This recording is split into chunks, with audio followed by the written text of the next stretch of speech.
if you linked up with these guys, what areas do you think you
Yeah. Mariners game? One guy was like, "Oh, I planned a last minute Vegas trip, so I'm in Vegas right now." I was like, well, so we'll see. I think we got 40 guys right now. So it's typically not many, like 10. Not a lot. Yeah, 10 is a lot usually. So. Yeah, I've caught a couple of ones online. Oh, okay. Cool. But I figured, coming in person was sort of the next step. Yeah, that's definitely the best way to put a face to the name, obviously, and get in touch with these guys. Yeah. Because they're the ones that are gonna find the deal. Yeah. After that one-on-one meeting that we'll set up after this. You actually have to go work on one of the properties right now, so. Really dial it in.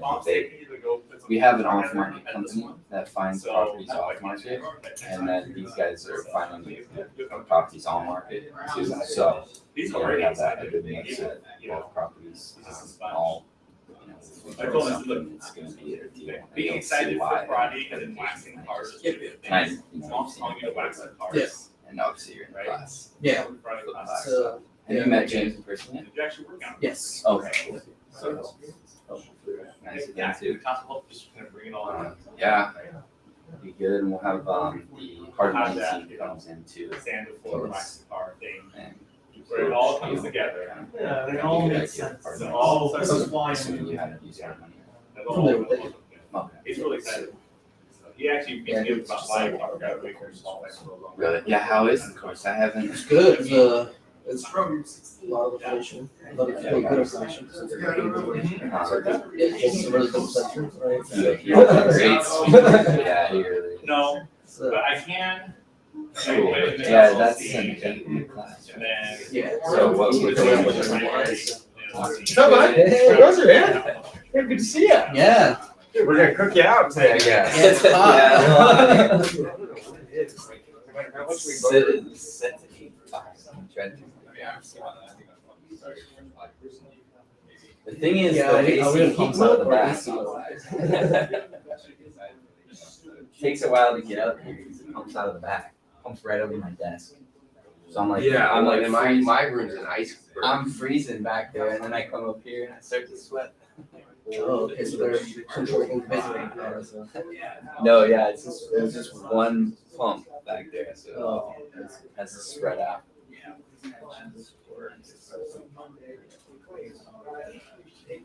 Or we'll use the restroom. Oh yeah, it's just down there to your right on the hallway. There's not much what I can do. Or anything else? Do that same thing. Yeah. Do anything?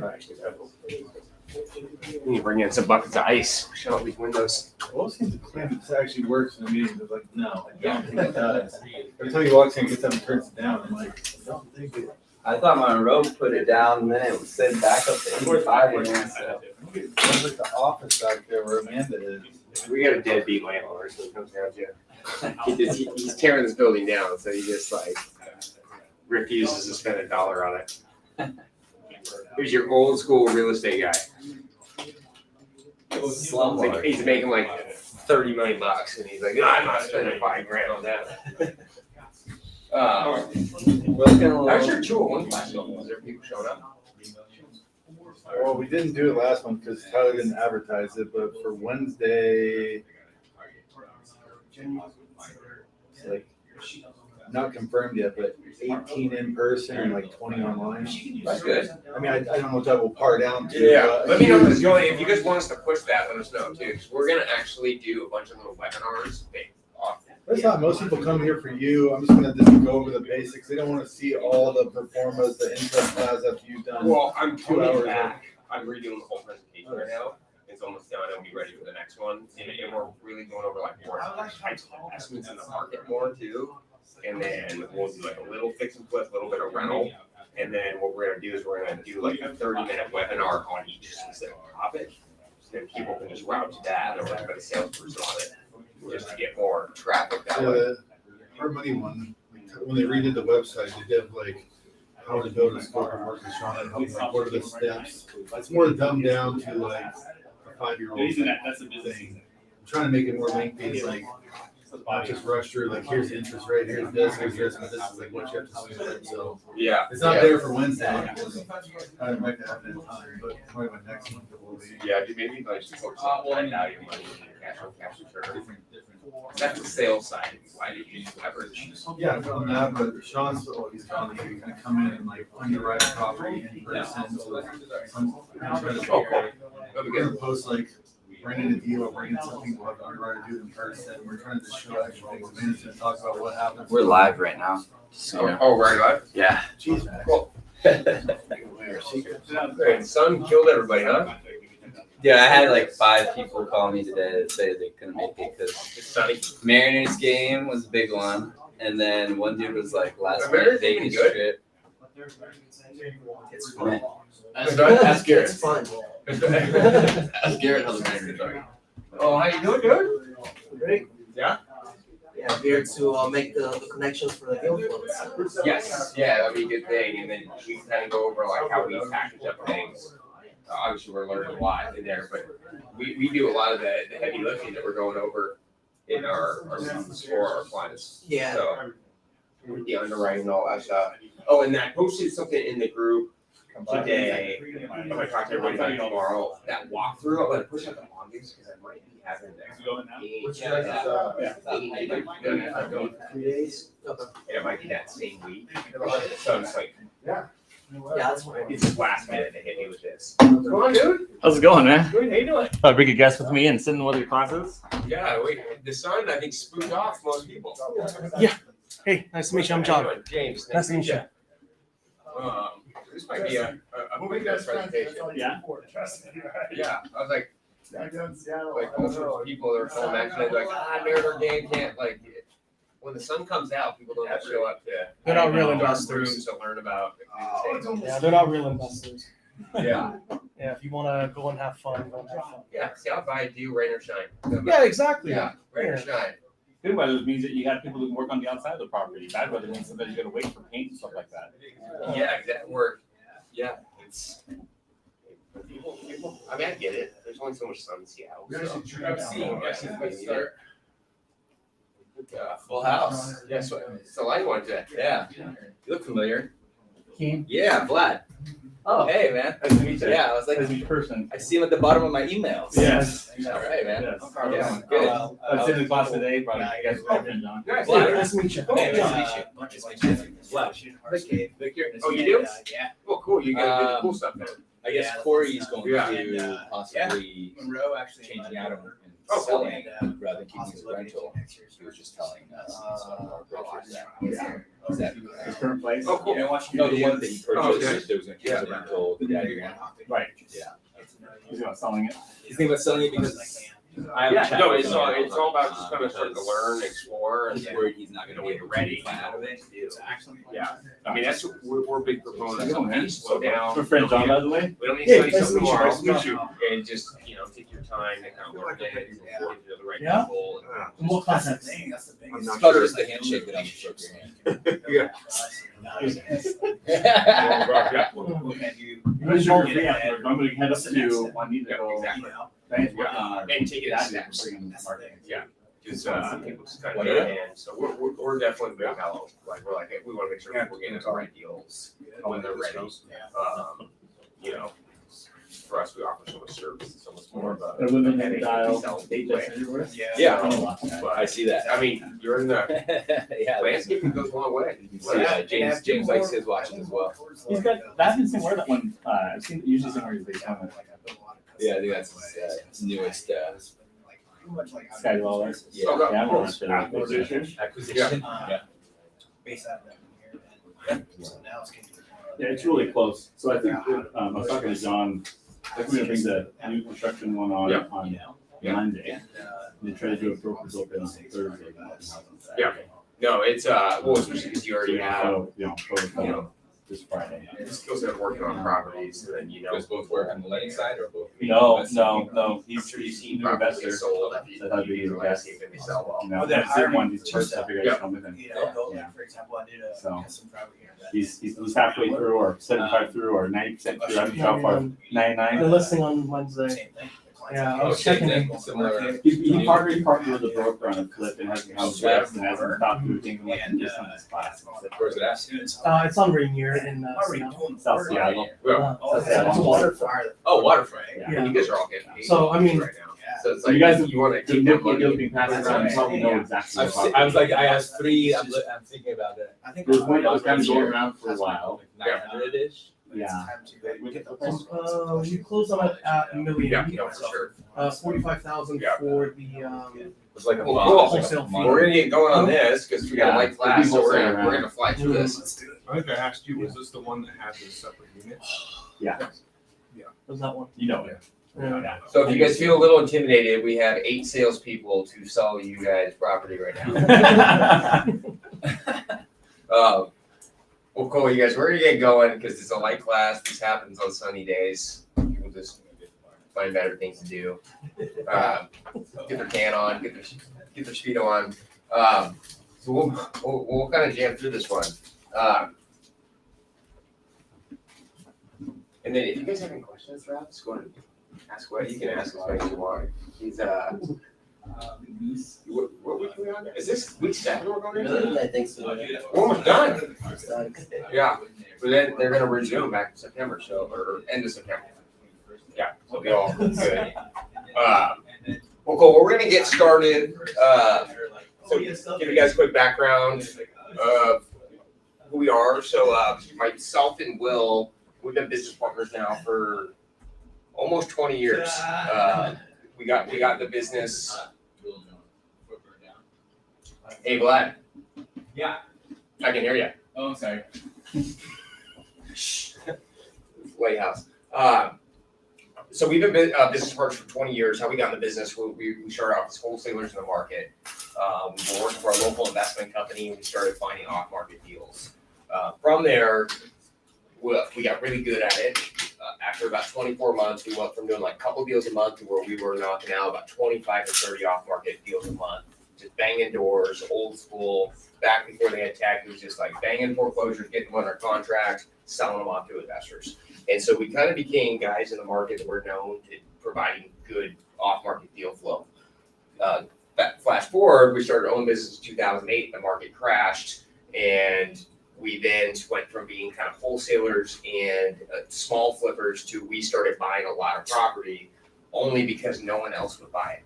We go find these really good buys off market. They were like pennies on the dollar, and we could not get anybody to pull the trigger or to buy in general. And so what that did is we have created the companies that we're going over tonight. They're all based on our experience and then just what providing service to what our clients need based on our experience. So how we started the businesses is really based on hands-on experience. So Will, what he primarily runs is Intrust funding. So he does a lot of the background or the underwriting, the final calls on when they're getting financing. He also has an extensive background in real estate development.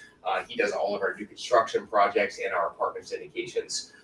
Me and him divide and conquer. I run the more brokerage side, the off market, and our educational platform.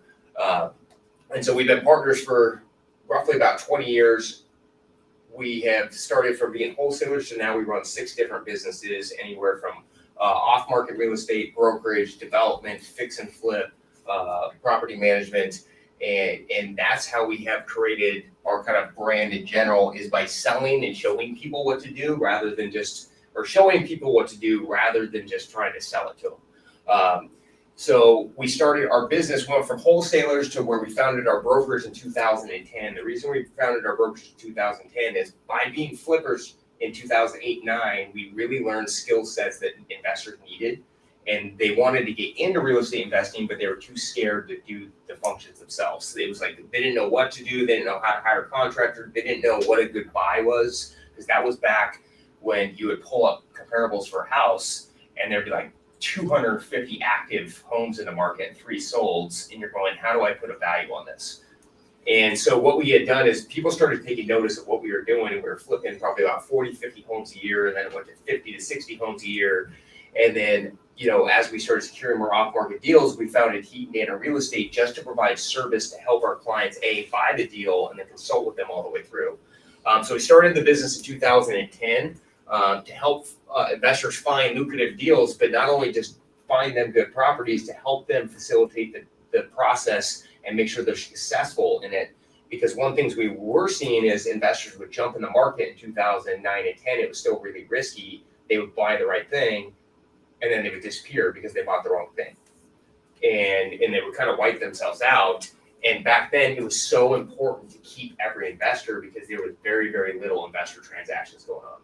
And so what we had done is we started in 2010 just so we could kind of walk people through the process. So since starting, we sold over 3,500 properties to investors just like you guys, whether they're new, experienced developers. That is what we sell. We're not your traditional real estate brokers that's going to go out and show houses, do open houses. We do that for the dispo, but for our primary business is to sell investment property. We've also sold over $1 billion in transactions to investors since 2010.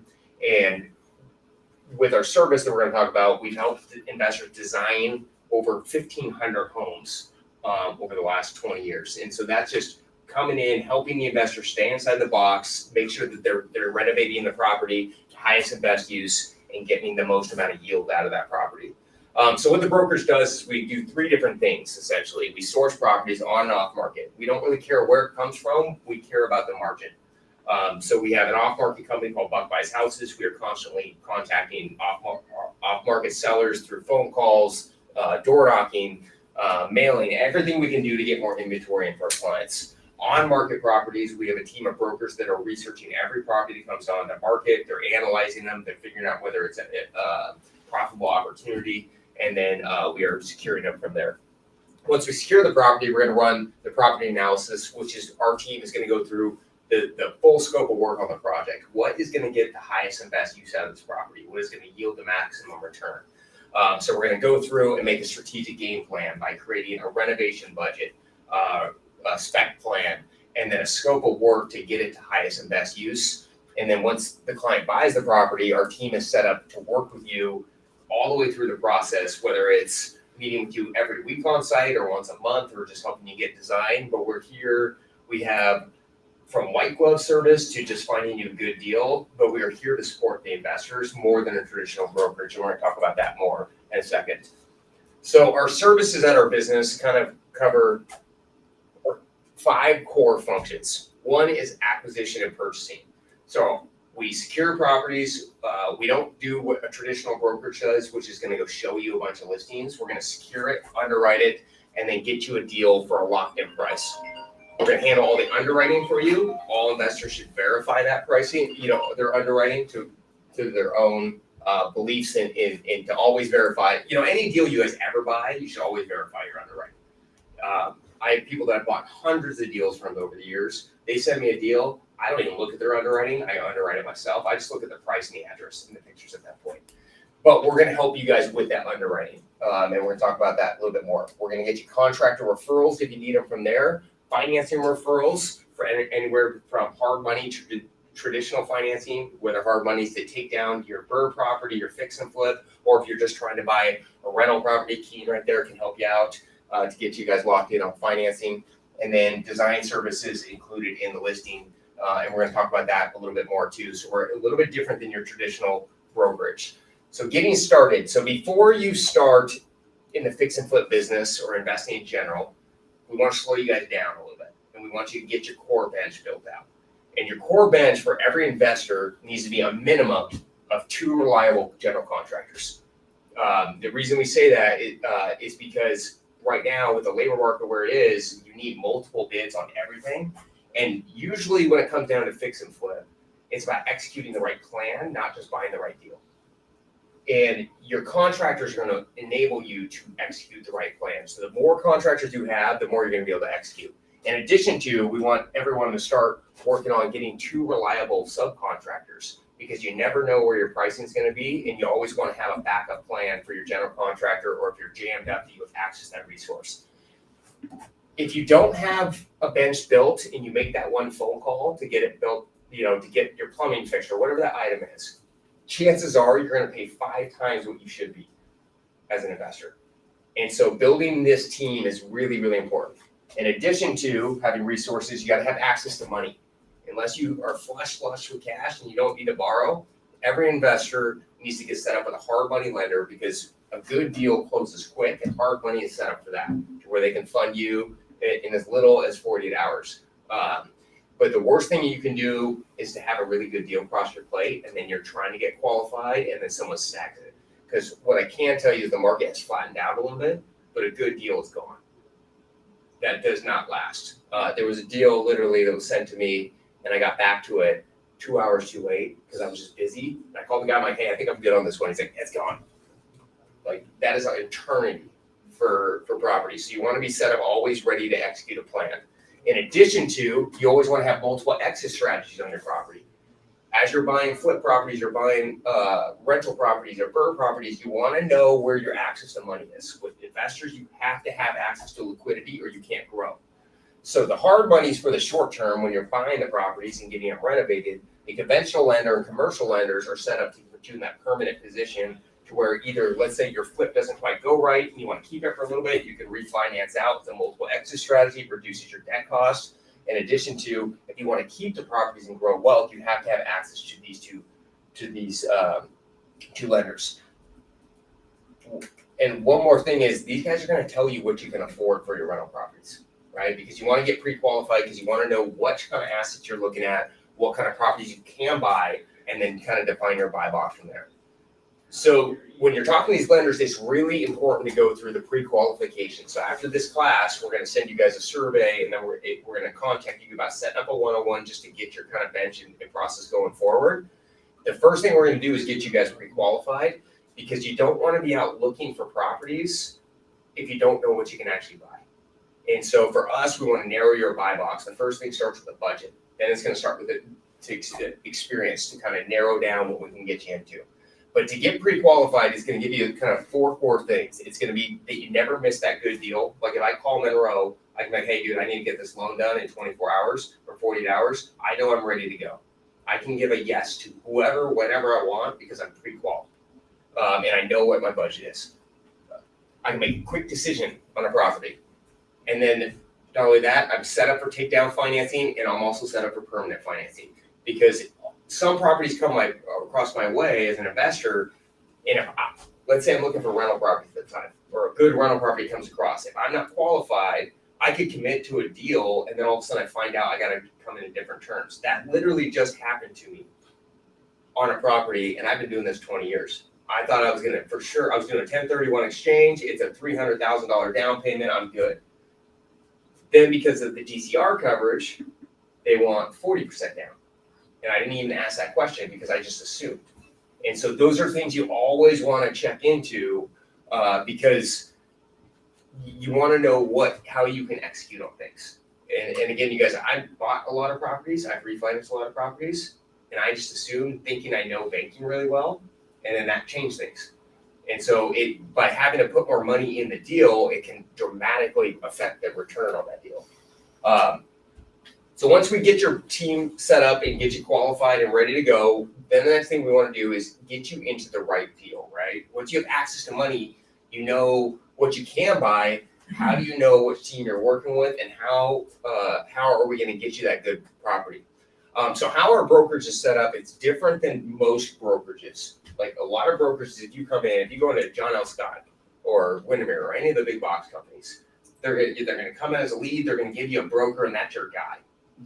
Which is a great way to bid. You build a relationship with people, you can go shopping, but for us, we're investors, and we are more focused on the math than we are about just going around and showing people around. And so how it's set up is our fix and flip team is set up into different teams to where every team has a core function so the client can get the highest and best service and not the highest and best service, the highest and best experience, because everybody they are pros at what they do. They're specialists. So the first one is our acquisition team. So it's set up. We have 4 or 5 new brokers now. Leon's in the back is joining the team. And how it works out is they've worked in territories over years. And by knowing the territories, they know these markets like the back of their hand. And so typically, when you're working with an investor, a lot of them, they work across all different counties, but typically they're working a specific area. Like Garrett has worked Snohomish County for 3 years. He knows it really well. That's where he's usually looking for all his deals. John Whitney's in South King County a lot in the east side, so they know the market better. And for us as an acquisition team, we want them to understand that market, because knowing the numbers is more important than just, like if I tell John a random street in South King County, he knows it so well, he's gonna be like, that's a bad street, that's a great street, that street doesn't sell well. And so when you guys come in, you're gonna be working with a couple different brokers, depending on what you're trying to achieve and what your budget is. We pair the clients up with the brokers based on their budget and their experience and the geographical location of where the product's gonna come out, not just based on, round robin leads out at that point. From there, we have a listing team, and our listing team is on steroids compared to most listing brokers. The difference between our listing team and most is it is a hands-on experience all the way through. So they don't just show up to the site when you're ready to sell it. The day you buy that property, they're going to be meeting you on site with the acquisition broker and working with you all the way through the process on the renovation plan. They are design trained. They have worked on every one of my fix and flip properties. They understand things that a lot of brokers don't, like budgets, design, where to get cabinets from, where to get countertops from. Like every one of our gals can actually design a kitchen for you, get it ordered, and probably get you a price that you can't touch anywhere else. And so the reason we do that is because we want our listing brokers, they know how to market a property, what sells, what doesn't sell. But in addition to, we want them vested in the deal just like you, because if they're with you all the way through that process, they have that same emotional attachment that a lot of flippers do. And so when you buy a property, you get assigned one of the listing brokers, and then they will be on site with you working whenever you need it, or if you have any questions. From there, we have our support staff. So we have 3 full-time transaction coordinators and assistants to help you through the paperwork, making sure your transactions go smooth. If you need any kind of documentation, they'll be following up from there. And then most importantly on our team, compared to most other types of brokerages, is we have a client service manager. That's Ryan Burgess. He's been one of our project managers for over 18 years. He's worked on a ton of my houses. He has worked his way up through the company, and his whole job is to make your guys' life easier during the renovation process and to help you guys execute your plan. He's not a project manager. He's not going to run your site, but he's going to be there to get you extra quotes, get you referrals. His job is to go vet contractors, meet them on sites. If you guys have questions on your site and you need referrals, he's going to meet you out there once a week whenever you need it. He's going to come with a listing team so you can get the design and the construction all on the same page to help get you guys those quotes. So he's a free resource for you guys when you buy a property. And then, like I said, he can meet you once a week on site. Primarily what a lot of the clients use him for is like their contractor will give them a bid, they open up a wall, there's a big change order, and he goes out there, looks at the change order, tells them whether the pricing's too high and gets them other referrals, and he helps you control those costs. Because like I said earlier, managing your expenses and your costs are the most important part of fix and flip. It's not always on the buy, it's about how you execute that plan. And so Ryan is there to help you guys through that. You guys have any questions on the team so far? Looks good. Okay. So what we say at Heaton Dainard is experience our advantage. And our advantage, what our advantage is our goal is to provide you with tools you need to be a successful and extensive resource to guide you from start to finish, but it's up to you to execute. So we are there to support you all the way through the transaction, the purchase, the funding, the remodel, the referrals, and help you kind of control those costs. Because we know if you can't control those costs, if you're buying the wrong deal, you're gonna get yourself in trouble. It's very easy to snowball in this business. So the main differences in our advantages on our acquisition compared to most other shops is any property that we send you is gonna be an actual opportunity. Not unless it's like a rental property where we're shopping very specifically for you. They're always gonna be secured pricing. They're gonna be on-market, off-market deals. We've already secured them. We knew what the margin was. And so when you get a phone call on the property, you can buy it today at that price. The price doesn't go up. It doesn't go down. It's just, that's what the price is. It's a fixed pricing. Like I said, it doesn't go up, doesn't go down. And then we give you, not only are we gonna provide you with a property, because most brokers, when they send out a deal, they'll send you like a property and say, hey, this thing's 300 and this one's 700. This is what the comps are. And then as an investor, you got to go through and run your budget, figure out whether, put it in a pro forma, figure out whether it's profitable. What our company does is we're going to give you a full analysis breakdown on that. We're going to submit you a property.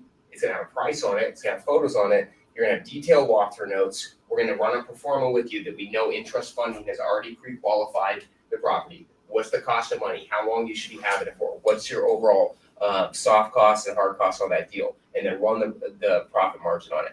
In addition to giving you that pro forma, we're going to give you the backup docs that kind of support why that pro forma is actually real. Why are the numbers? How do we underwrite that to protect those numbers? So in that exit strategy, we're going to give you a rehab plan, specs, and an estimated budget. The budget is based on historical numbers, and we're going to go over that in a second. And then we're also going to give you a detailed CMA backing up how do we come up with the value, where's the potential value, and how do we get there. Our listing team, like I've said, is a lot different than other listing teams. They're designed and budgeted, trained. They're going to give you up-to-date market updates. So anytime you buy a property, they're going to put you on auto comparables. So anytime there's any movement in the market, you're going to get an auto notification, what's selling, what's not selling, what got listed, where your competition is. And our brokers are trained that way because they know that it's not about just selling a house. Investors have a margin. If the value goes down, we need to change the plan. If the value goes up, we might need to change the plan. And so they're always watching that market, and then they bring it in, we look at it and go, okay, hey, investor, time out real quick. We want to switch things up. A good example of that is when rates got jacked up very, very quickly in a 6-month period. We were calling through all of our clients and switching out specs on properties. If we could switch them out and reduce costs, we knew the properties were going to sell for less. And so it was about mitigating the risk and staying on top of it. There's nothing worse than finishing your project and then you realize that your numbers are way off and you could have made some changes halfway through. And so they will keep you up to date with the market. They can do monthly or weekly job site walks for you. So if you have any issues at your job site or you just want their opinion, they're going to meet you on site with Ryan, go through what's going on with the construction plan, the design plan, and they are a sounding board for you at all times on your remodel. They work hand in hand with Ryan, our client service manager. So again, they're going to go out to your job site whenever you need it. And then They are always going to be giving you up-to-date CMAs on your property. So now that we kind of covered the team and what they do, we're going to dive straight into a deal that we sent out to one of our clients. We're going to show you how they did on it. And then the really priority on this is just to show you guys how we analyze properties, how we put them in front of you. So when you go through the email blast, you can go, okay, yeah, this is a quick decision for me.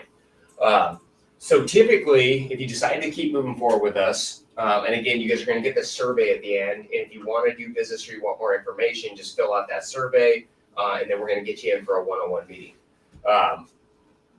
But typically, after you sign up and you do your one-on-one, you're going to start getting deal flow that looks like this, or it's going to be directly from an Outlook message, maybe a dumbed-down version, but it's always going to have this core information in it. So in this email, it's always going to have a quick description of what the property is, where the location is, what the pros and the cons are, why it's a good investment, or what's the upside in that property. So just the general description. From here, it's going to go into the meat and the potatoes of the deal, which are going to be what the purchase price is, what the estimated fix-up is, what we think the estimated value is, and then what the profit is before leverage in there. This will give you a quick snapshot. The reason we lay out the emails this way is just so you can get through an email real quick that this isn't the deal for me. So our job and our priority is to make sure that we are not wasting your time. We want to make sure we're getting stuff that fits inside your buy box. And so we're always going to give you a quick summary of all this stuff in here. So this will be the numbers. In addition to, we're going to give you a bullet point of just roughly what needs to be done to the property. If it's all cosmetic, if it's all studs down, and then, you can start kind of looking from there and making your decision. Here, we lay out the comps, how we came up with it. Most importantly is you're clicking inside the links because that's going to give you the background of how do we come up with these numbers. So the first thing you'll be able to click on is a link to the photos, which are going to take you through anywhere between 30 photos and 150 photos. The worse the condition of the property, the more photos you're going to have. Again, our goal is to not waste anybody's time. So the last thing we want is for someone to stop what they're doing, drive out from their work, go look at a house and they're like, this is not what I thought it was. So the worse the house, the more photos you will have. It's pretty much what we're trying to do is scare off anybody, and we want them to feel really comfortable getting out to the site. Because typically, the first person that walks through a property of ours is the one that's taking it. Because we're laying it out so well, they're like, yeah, this hits my buy box. And so we will give you plenty of information on this. So in this property here, it was kind of like a 1920s estate sale. Like grandma lived in it, wasn't in terrible shape, but it still needed a full overhaul. Not bad compared to what we usually buy. Pretty clean, actually. But as you can see, it's just kind of old bones, needed a full update and finish. But overall, not that big of a project. I mean, yes, you got to do some wiring, you got to do some plumbing, but you're not rebuilding a ton of stuff. It's more working inside the walls. A lot of the spaces worked, and it was more about updating the mechanicals. After you go through the photos and you go, okay, this project works inside my buy box, or it's not too scary. I think that my contractor can handle this kind of scope of work. Then you'll click on the Performa to look at the financial performance of the deal. Okay. We have just changed this, so going forward, you're going to see this in a little bit different view. This will be coming out in about 2 weeks. To where how we used to do it was we set up our performance for 3 different purchasing options. Now how it's going to be is set up with just one option, and then the investor, based on their financing or what the down payment is, they're going to be able to just put in their own numbers based on what they're qualified for, and it'll kick out the numbers. So there's only going to be one box. But for now, what we have is we gave investors 3 different scenarios. The first one on this Performa is going to be an all-cash purchase. So up here, we have the purchase price at $410. Then we're going to the estimated rehab is at $130,000 at this point. We had a value of $700, and then this is an important box right here, which is the estimated hold times. So when you see that, we are factoring that you're going to have that property for 9 months or whatever that number is from when you purchase it, fix it up, get it on market, and sell it with the days on market already factored in. The reason this is so important is this is going to tell you what your leverage cost is over here. So this will be your duration. So when you're looking at a deal, if you're like, hey, my contractor is really fast, I think I can get it done in 7 months, you can put in 7. If you go, my contractor is really slow, I think it's going to take me 12 months, you can put in 12. And it will kind of vary based on who your team is. But the first box is set up for cash. And this is for people, because some of our clients, they're just flush with cash. They don't use leverage. they're fortunate enough to have enough money to write a check on whatever house they want. Good for them. But this will break down what is the profit on this. So this would be a purchase at 410, 130,000, and a project cost of 540. We then factor in miscellaneous expenses, which are going to be like your utility costs, just general holding expenses during that time. Typically, guys, it's going to be about $200 to $300 a month per house, roughly. This will break down all your direct costs. Sale cost is $700. We're going to back out all the sale costs, which are real estate commissions, excise tax, title, escrow, and there's where the profit was at $100,000. Then down here, which is the most important box to me as an investor, this tells me my highlights, which is I got to have $543,000 cash in this scenario, and I'm going to flip it in 9 months to make an 18.5% return. Because as we take you guys through your buy box, we're going to really narrow down what your return expectations are. And as investors, it's all about, especially as we're trying to grow, it's all about how much return can we make on that money? How much velocity can we put on it? How quickly can we grow it? Yep. Where do you want to stay at? Like, what would be your minimum? It depends on the house. And so typically with returns, like this one, and this was sold right before rates got popped. So this was kind of the average return, about 18.5. Typically what we target right here with no leverage is we are targeting about a 16% return on a 6-month deal. That's, I would say, anywhere between 15 to 17%, depending on location, price points, and a couple other factors, like as far as how tough the renovation project is. That typically is going to always equate out to about a 30 to 40% cash on cash return is what we target on with leverage. And then we adjust those numbers based on what we see the market's moving at. Because for investors, we want the best possible deal, but sometimes the worst possible deal you can do is the deal you didn't do. And so you always, as investors, you want to always be auditing what your buy box is. For example, when the market kind of cooled down, people are like, I don't know if I should be buying or not. If you're spooked by the market, you want your return higher. Just say, hey, I'm not going to buy unless it's at this return. If you're trying to get going, you want to play where the averages are, right? Because you'll never get a deal unless you're going. But this is about where the market is. When the market was red hot, this got down to in Bellevue, down to 10%. You could not get a deal for less than a 10 or more than a 10% return with cash. But as it cools down, it gets back to more normal rates. And then we typically are resetting our expectations every quarter just on what's going on with the market. The next box is probably the most important. This is where you're going to utilize a construction loan or hard money lender. And the reason being is it's setting up a leverage. Like I talked about, as investors, many times, like for me, I'm not sitting on $550,000 to go do a deal, typically. For me as an investor, if I'm sitting on $550,000, I want to put that money to work and get the highest possible cash on cash return. That's what leverage is set up for, and this is the construction loan.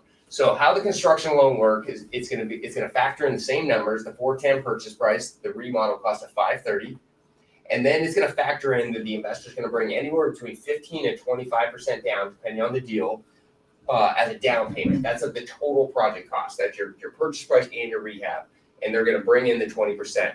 When we send you this pro forma, this has been approved for these terms already by Intrust funding. So we know that we can get that deal done.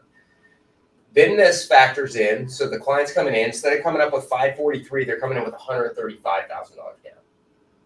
Then they take out a loan for $405,000 from Intrust funding. They get charged 2 points, 12% interest for the duration of the 9 months. So we factor in all your debt costs at this point.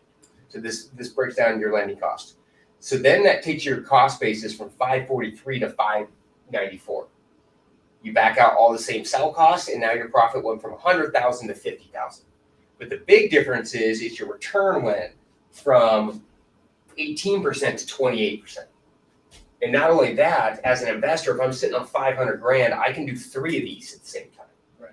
And so all of a sudden, instead of making $100,000 over a 9-month period, I'm making $150,000. And by making 35% more, and you start compounding that on an annual basis, that's how you grow really quickly. So even investors, a lot of investors, even that have a lot of liquidity, optimize leverage. Like, we always borrow, even if we're sitting flush on cash, because we use that as gunpowder just to go buy more deals. And so this is what this is going to break down for you here. The next box is pretty general. This is for like investors that maybe only just want to do one deal at a time. They have extra cash. And that's where interest funding will do like 20% down to the purchase price. They're going to fund their own rehab out of pocket. And what it does is it just increases your profitability a little bit because you're borrowing less. Because on this, instead of taking out a construction loan where they're financing you back all the construction costs, the loan balance went from 405 down to 328. So the profitability is going to go up as the leverage goes down. Does that make sense to everybody? Any questions on the perform at all? Okay. Now, once you go through the performance, you go, okay, this is meeting my expectations. You go through the photos, you're like, this place isn't scary, my contractor can handle it. I like the return on this deal, it's hit my minimum returns. I like the location. Then we're also gonna attach you a design book, what we think you should be doing to the property. And we base this on architecture, whether it's a craftsman, a traditional, modern, mid-century farmhouse. And so we have design books for each one of those architectural styles, so the client can use it as a guide. This book is going to give you more of a theme with some before and afters, and then the brokers that you're assigned to are going to refine your spec sheet and get you the right specs per house based on the price point we're trying to achieve, and what we're actually, to be honest, also with the supplies, because supply chains are still issues, so they might be swapping things out. But the whole goal of this book is to give you a theme of the renovation, and the broker's going to help you implement that theme. But inside this book, you're going to get top selling trends, you're going to get colors, finishes, and schemes. You're going to get numerous different color palettes that work with that architectural style. And then again, the broker will work with you on the finished product from there.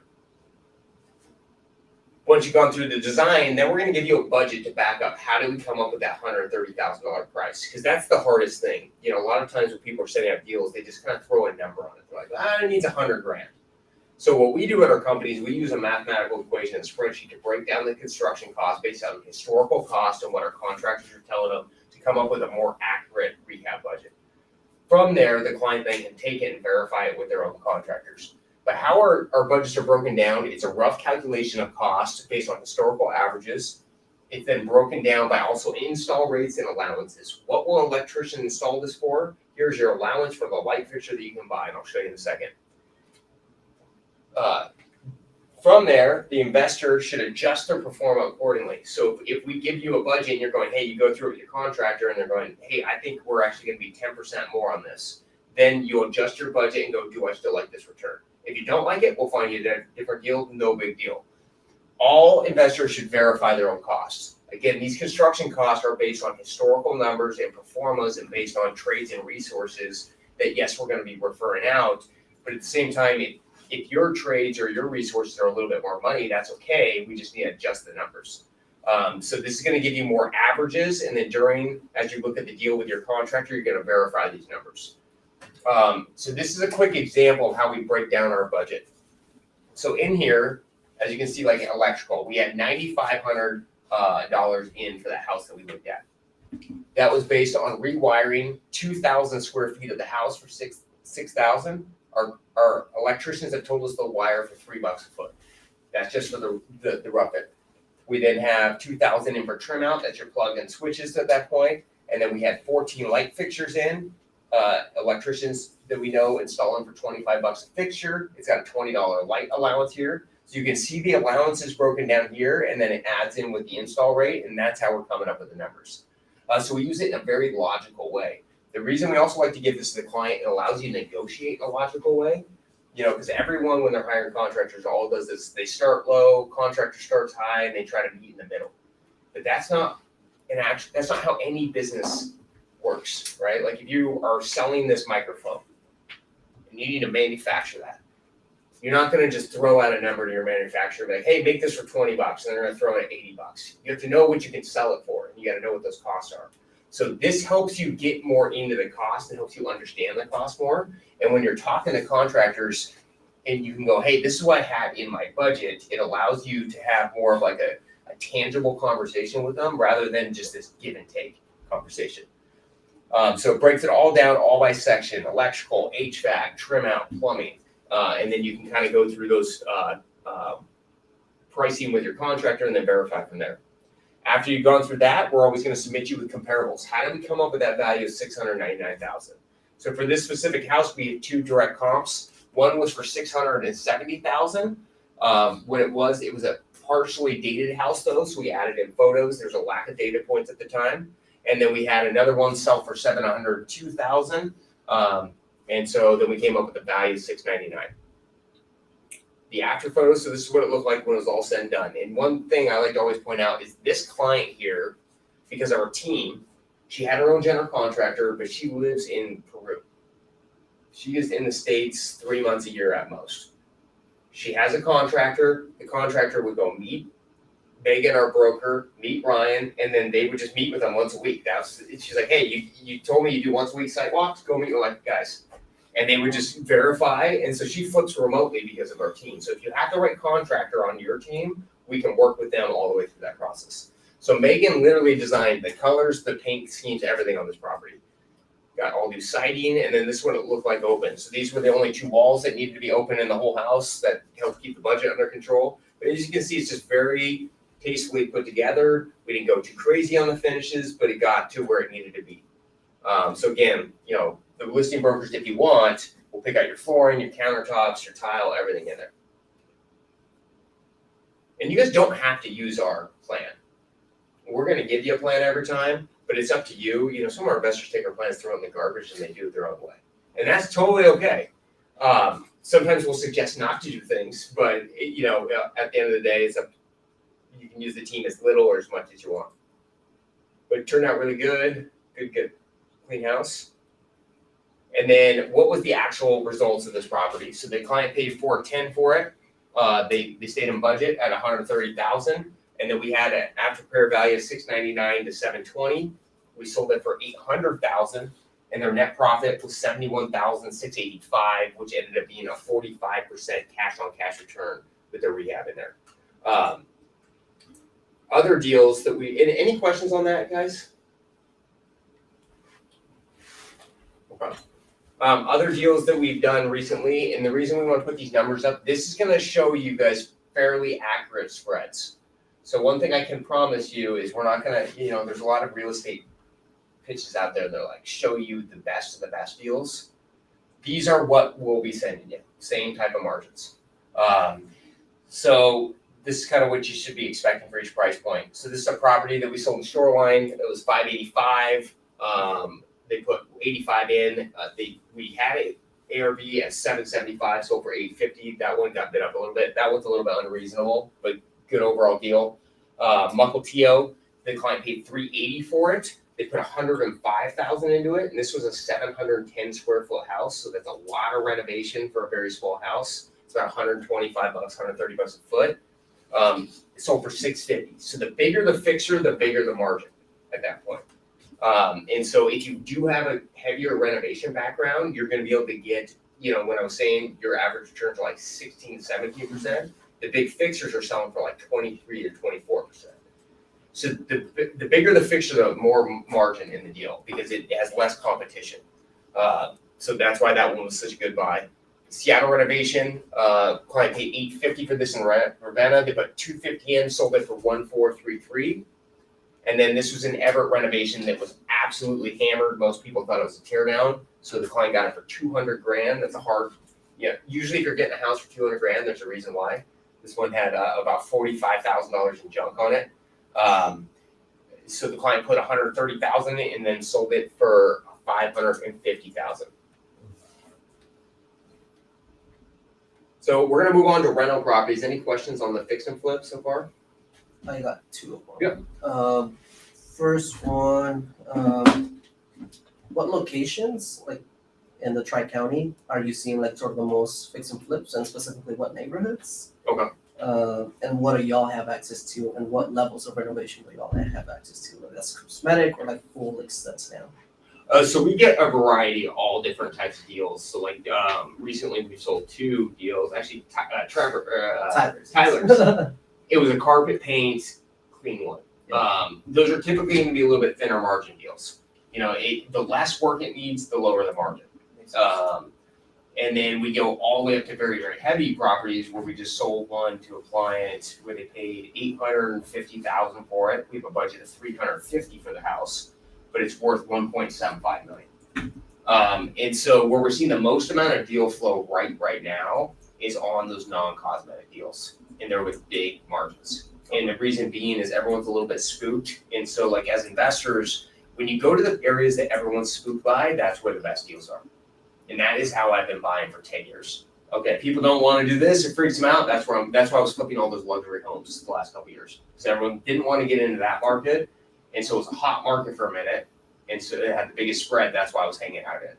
Now that has kind of shifted a little bit because people with money are now just buying them because the other stuff's too expensive. And so the margins actually got a little bit more compressed. So I moved into a different space. And so I like to go where no man's land is. And for me, I'd rather have the challenge of finding the right crews to renovate the property and have the huge margin because it reduces my risk too. Like if the market goes down for whatever reason, I still have a lot of room to where I'm not going to take a haircut on it. With a cosmetic, if it goes down, it gets tight really, really fast. But where we're seeing the most amount of deals is probably actually in Seattle. I would say your core properties that are like an average purchase price, like $550 to $650. That's where we're seeing the most amount of deals because builder demand has dropped a lot too, and so it's gotten a substantial more product in there. The stuff that's harder to get right now are those really cosmetic, like paint carpet turns, because the end users are buying those right now because there's just nothing to buy. Inventory is really, really low right now. But we're getting most of our deal flow in, I'd say, core Seattle area. Tacoma, we're getting some deal flow in. Everett's starting to pop up some as well, but it's kind of a mixture. It's weird. Every like couple months, it kind of changes where the deals are. But it's definitely a good question. Where are you primarily looking, you think? North Seattle. North Seattle. Okay. In North Seattle, actually, there was some screaming deals up that way. North Seattle, South Snohomish, because the market dropped so quick. And now I was just pulling, me and Quasi were just talking about Snohomish County, that the average days on market dropped down to 6 days now in Snohomish. And it surged back up because the inventory got like to basically nothing. And so, but we were getting a ton of deal flow in Shoreline. We don't have deals in Shoreline. Yeah, and I would say the average purchase price by like $550 in there. Is that about right? Shoreline? Right now, Yeah. Even for the cheaper, like the smaller houses? small ones, ramblers. Yeah, like smaller ramblers. You know, we were just looking at one today. It was like in the 6s. Yeah, well, they want more, but we're gonna get in the 6s. Yeah. Yeah, we're trying to get in the low 6s and it'd be worth like 900. That's kind of the spread we're going for. But as you're starting cosmetic, we'll find you some more cosmetic. Yeah, we'll get you a Trevor. Just to give you an idea, remember like this deal in was August, when the market freaked out, right? That was a slow level. That was some we got for 600, and the ARV did at 990, 985. It's 1.2 now. Yeah, and that was less than a year ago. Yeah, and so because those are kind of good markets that felt like went in a free fall real quick. It's funny, people are like, well, I don't want to touch that market because it's in a free fall. The pricing got so good, and so it's all about that walk-in margin. Like, watch what's going around in that market, but as long as we're, for us, we're always like, North Seattle came down pretty quick, and so we were just being extra conservative. Like Vlad said, we had comped this house at $999, and she sold it for $1.2. And that's 4 months ago. So that it's just as the markets get, the hairier the market, the bigger margin we're just going in. And then it's all about using the right data and comparables. And we comped it at the low, and now Sean just looked at it, we're like 7.8% up from the low in King County. Yep. Yeah. So it's climbing back up. So, but with you, we'll find like more like what you're looking for. We'll probably look like Bothell, Ramblers, cosmetics. But there's actually a fair amount of info there. Yeah. All right. right, so now that we talked about fix and flip, we're talking about how to make wealth. So that fix and flip is great for building income, right? That is how we built out our portfolio. It's how we lived our lives. It's how we paid to build out all our businesses. And it's good for cash flow. But the problem with cash flow, like right now, right, money's not worth a whole lot. You can save up all sorts of money. It can't even get you anywhere. And so it's all about that wealth and holding on to assets, right? And that has been our goal since I got in the business. It was like, how do I buy rental properties? How do I keep them? And people think of us as big time flippers because we are, but the reason we flip so much is to give us more money to go buy more rentals. And so we have our long-term wealth department, and we're always making sure that our investors are looking at this with eyes wide open. So like for us, for the first 5 years, 20% of all profit on all of our fix and flip is actually more like 50% in the first couple of years went right into holdings. And by doing that, just by buying those first set of 20 homes, we were able to take those homes, increase the equity, and then start 1031 exchanging around, and we've gotten up to almost 1,000 doors, right? And so we went from minimal cash flow to some serious cash flow. And so it's always about buying that property, keeping them, and also looking where the opportunities are. And you guys, there's some really good rental opportunities out there right now with big kickers on them later, because dirt has came down so low in price. We're able to buy these homes for like a couple $100,000 less than builders were paying 12 months ago. And so there's really good opportunity to build up your portfolios. So our specialty areas that we do for buy and hold are single family, multifamily, rooming houses, commercial, vacation rentals, and then we are syndicators. You have to be accredited to invest with us. We only sell what we own. We do not sell rental properties. Like, we don't sell industrial because we don't own any industrial. We've never owned it. We can't help you manage it. We don't understand it. We will only sell you guys properties that we understand well. So these are all inside of our portfolio with me and Will. Our team is all trained on how we run our businesses, how we underwrite them, and we act like we're buying them ourselves. So why holdings over flipping? You can do both, but the big benefit is your tax benefits. When you sell your short-term flip, you get taxed at a high rate. You're gonna be paying the highest pocket, but it's 35% on flips. With the long-term gain, it's now at 25%. They just raised it from 20 to 25% gain. But automatically, you're picking up an extra 10% profit just by keeping it for a year and a day. So huge tax benefit. In addition to, you get depreciate, you can cost segregate and drive down. As you start making money flipping, your rentals can actually take down your overall tax liability. It's a great hedge against inflation. Right now, even with rates as high as it is, I'm trying to buy a lot of rental property. I don't like the US dollar. I think it's getting weak. I want assets that will pay me cash. I just don't believe in the dollar anymore. That's my own personal opinion, but so I'm heavily looking at rental properties when most people are like, why would you buy a rental property? The rate's 8%. As long as the numbers work and the margin's there, I don't care what the rate is. It gives you passive income, right? We all want, flipping homes can be a pain in the ass. It's a lot of work. It's a lot of management. Development's a lot of work. It's a lot of management. As you build up your rental portfolio, it's going to start paying you cash flow, and you keep trading things around. It's going to turn into numbers where you don't have to work as hard. And that's the end goal. And it will get you to financial freedom. I don't want to work the way I've been working for the last 20 years for another 20 years. That is not my, I think I don't even know if I'll make it 20 years. But so I need to get to financial freedom. And that's why we keep them. Additional specialties and resources that we help clients with is 1031 exchanges. We are pros at 1031 exchanges. We work with two different exchangers that we'll refer you to. One's an attorney firm, one's a little bit bigger firm at Fidelity. We have 1031, like I said, we went from our 20 properties to almost 1,000 by doing strategic 1031 exchanges. Taking a house, buying a value add fourplex, adding the value there, keeping it for a year or two, then trading that for an 8 unit, then doing the same thing, trading that for a 25 unit. And so those 1031 exchanges are how you're going to really explode your portfolio. Self-directed IRAs or 401ks, if you guys have one of those and you want to look at how to invest that in real estate, we can get you set up with a couple self-directed 401k or IRAs. That alone has also changed. We do 1 to 2 flips a year inside of our 401k. We have 100x our 401k since our first initial contribution. It went from 18,000 to a good size balance And the cool thing about that is you can take on leverage and you can flip homes in your 401k. You can lend money out of it. You can do all these different, so like out of my 401k, I do hard money loans. I do joint venture deals. I'm doing fix and flip. I'm doing development. And so that's all tax-free growth. And so we can get you set up with that. It's a great way to grow that quickly.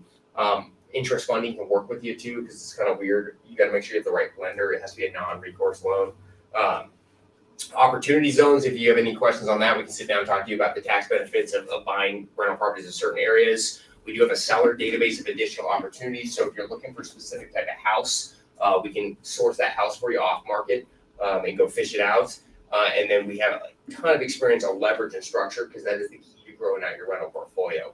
If you don't understand leverage, and let's say you got 100 grand or 50 grand, and it goes into your first rental property, and you don't know how to set that property up right, that money could be stuck there for 2 to 3 years, and you're on the sidelines. That's 2 to 3 years of growth that you can't make. And so we're going to help you get set up with the right leverage that will keep the least amount of money in those deals. And then we used to have discounted referrals to property management, but our clients kept asking us to do it. So we do offer property management at our office. It is fairly cheap. It's 7%, which is a lot lower than the market rate. We do that because we just want to make sure our clients are doing well. So if you have properties, we can help take over the management for you as well. Who's on our team? It's myself and Jennifer Hafner. Jennifer Hafner is our multifamily specialist. She's awesome. She's been with us now 3 years, has sold hundreds or thousands of doors. Really gets the underwriting, and she can get you a buy. Our 1031 exchange partner is Kyle Williams. Short-term financing partner is Kyle Johansson. And then Keen is our permanent financing partner. He's going to get, we have the new presentation coming out next month. Oh, for the attack? No, for this. Okay. You've been there. But we have a variety of different mortgage guys to talk to about getting up permanent financing. And you guys, Keen, I can say we've referred him numerous clients recently. He has got their loans done that a lot of brokers can't get done. And that is so fundamentally important for investors, because if you hire the wrong mortgage broker and then they take 30 days too long, or they take you through 60 days and then their loan blows up. When you're paying 12% on your money, that can make a huge difference on your return. And so having the right mortgage broker is really, really important to understand you, understand the asset, to get you in and out of that money. Leverage, the wrong type of leverage on your deal for an extended amount of time can crush your deal. Most of the times I've lost money on properties is because the leverage took way too long. It wasn't really about what I bought it for, what I sold it for, it was the duration of time and the cost of the money. And so by setting up your financing right, it will make a huge impact for you as an investor and keep you out of here. So why do you want to keep the properties? Well, because rents are growing dramatically. So average rent increase for 2022 was 20% King County, 22% Pierce, and this is wrong, this is a typo, this is 21% in Snohomish County. Other benefits, you're getting your long-term tax liability rather than short-term. Work smarter. You can do less. You guys, there's been plenty of properties that took a long time for me to renovate, and then I get to the year mark, and then I short-term lease it for like 90 days, and then I sell it just to save the taxes, right? So I call that the slow flip, because you're like, I've already had it for a year, I might as well rent it out for a month. It did catch me one time when the market started shifting as I leased it out, and I probably lost 70 grand by doing that. But it's there's other different ways in there. One stat I like to also point out is the average home appreciation for the last 20 years is 3.53%. So when we're looking at rental properties for you, we're going to look at what's your cash flow, and then we're going to look at what is it going to do in 1 year, 5 years, and 10 years. That's going to show your cash flow increase. In addition to, we're going to show you what your property is appreciating at 3.53%. We use the average, not what we've seen in the last 5 years. So it gives you a very good snapshot of what, if you're investing this money, what is it going to look like in 5 to 10? It's a great hedge against inflation, and then again, you can get passive income. So what's our process? The process for getting you going on buying a rental property is we're going to sit with you for a one-on-one strategy meeting. We're going to go through your portfolio. If you own any properties, where we think you can do better, or whether you should leave it alone. We're going to put together a 5-year and a 10-year action plan for you. What is your goals? How many doors are you trying to get to? What's your anticipated cash return you're looking for? We're then gonna get you pre-qualified and we're gonna start identifying opportunities. If you own property and you wanna look at doing a 1031 exchange, we're gonna meet with you. We're gonna look at your, we're gonna have a strategy meeting with you. We're gonna look at your portfolio. We're gonna put together an upgrade plan. How can we increase your cash flow? How can we increase your equity position? We're gonna get your 1031 exchange set up, get your properties listed, and then locate a new investment property and increase your return. We will not tell, if you own property, we will not tell you to sell it unless we can increase your position in cash. There's some properties that you just don't want to sell, and then there's lots that you can trade up and increase that equity or your overall portfolio position. And then also, you guys, we have a house hacking class. Kwesi, when's that house hacking class coming up? We are scheduling the next class. Okay, so we're scheduling now. Okay. Do you guys have properties right now in your own? Do you have your own primary residences? Yeah, where's yours at again? Bothell/Mill Creek. Okay. Yeah. Cool. That's a good place to own. Yeah. Yeah. Do you own your own primary? No, they're here, man. Okay. So you got a free pass on some good leverage. I'm learning.